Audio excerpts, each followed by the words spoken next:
Bon, voilà. Alors, hop. On se laisse pas abattre, bien sûr. On va pas s'arrêter là, je vous le dis tout de suite. Les vagues, ça va, hein. Il y en a pas mal, mais elles augmentent pas trop. On verra dans les 3/12e ce que ça va donner. J'espère qu'on sera parti d'ici là. On est en train de racler gentiment sur le gros caillou qui me faisait peur. Mais si on le passe, juste après il y a de l'eau. Techniquement on va être plus face au vent par rapport aux ancres. Donc si on arrive à foutre la quille là-dedans, on sera bien pour repartir plus ou moins, quoi. Que là, si la quille tape là-dessus, c'est la fin du monde, quoi. Ou là, ou n'importe où. Donc voilà, je vous montre un petit peu le compas, voir la tête qu'il a. Vous voyez qu'il fait un peu la gueule. Là-bas au loin, on voit le bateau de la SNSM avec, en train de remorquer un bateau de pêche qui avait un problème. Et après, ils viennent me chercher. Voilà, de toute façon, il n'y a pas assez d'eau. Là, l'eau commence à recouvrir un petit peu le tout. On commence légèrement à reflotter. Et du coup, on dérape gentiment sur les cailloux, quoi. Voilà. Et bon, vous voyez l'effet de la quille, hein, j'ai envie de dire. Là, vous voyez bien, hein, où que je sois dans le bateau, même si je me mets là, il y a tellement de poids en dessous à gauche que tout ça, à aucun moment, le bateau va se coucher complètement et le mât taper dans l'eau, quoi. Enfin, du moins, j'espère. On va attendre de voir si les vagues augmentent. Peut-être avec une grosse vague. Mais pour l'instant, voilà. Le fait qu'il y ait la quille, ça garde vraiment le bateau comme ça, hein, assez stable. Voilà, maintenant le fait qu'on soit à Mordzo, qu'on ait un faible coef, bah, ça va pas nous arranger. On va taper beaucoup plus longtemps. Vous imaginez bien, vu que l'eau remonte plus doucement, bah, les problèmes vont être rallongés. Alors que si on avait un gros coef, l'eau serait remontée plus vite. Je sais pas si ça a vraiment un impact, mais c'est toujours un point négatif.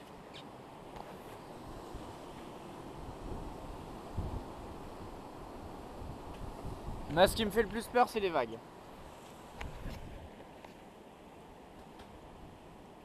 Voilà, pour l'instant, ça a l'air de tenir.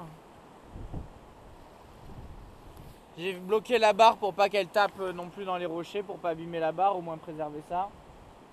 Voilà, on essaye de préserver ce qu'on peut. Je me dis, est-ce que je mettrais pas du poids là? Mais j'ai l'impression que ça va servir à rien.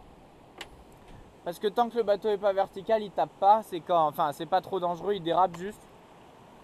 C'est quand le bateau est vertical, donc le poids sur la gauche ne servira à rien.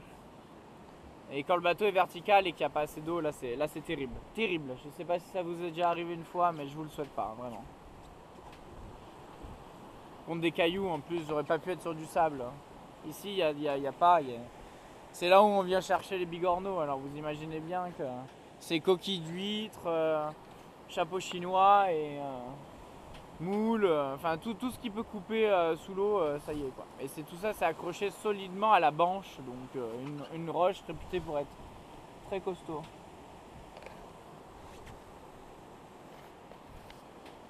Voilà, bah écoutez, hein, moi je perds pas espoir, je continue à y croire. Je me dis que quand la SNSM nous aura gentiment sortis de là, et bah du coup je ferai un gros check au moteur. Je ferai un gros check à l'intérieur, voir s'il y a quoi que ce soit au niveau de la coque, etc. Parce que sachant que j'ai plus d'électricité, j'ai plus de pompe de cale électrique. Donc du coup j'ai la pompe de cale manuelle qui est là en dessous, prête et tout, donc il n'y a pas de souci par rapport à ça. Mais voilà, j'ai pas de pilote auto, etc. Donc voilà, quand je parlais de pomper et barrer en même temps, il est possible que ça soit le grand jour.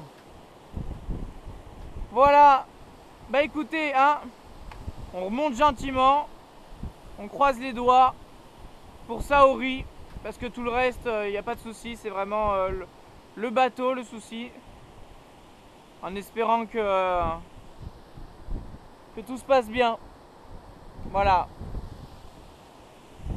Et puis après, une fois qu'on sera en mer, j'espère qu'on pourra se faire un petit peu de moteur avec les deux voiles pour équilibrer un peu le tout avec des riz de partout et qu'on pourra rentrer gentiment au bercail en toute sécurité. Voilà. Bah écoutez, je vous embrasse. Et puis regardez un petit peu, bon, c'est un peu grisâtre, mais c'est toujours aussi beau hein, la plage ici. Hein. Vous voyez qu'on a beau faire le tour, c'est toujours de la plage. Et des cailloux. Voilà.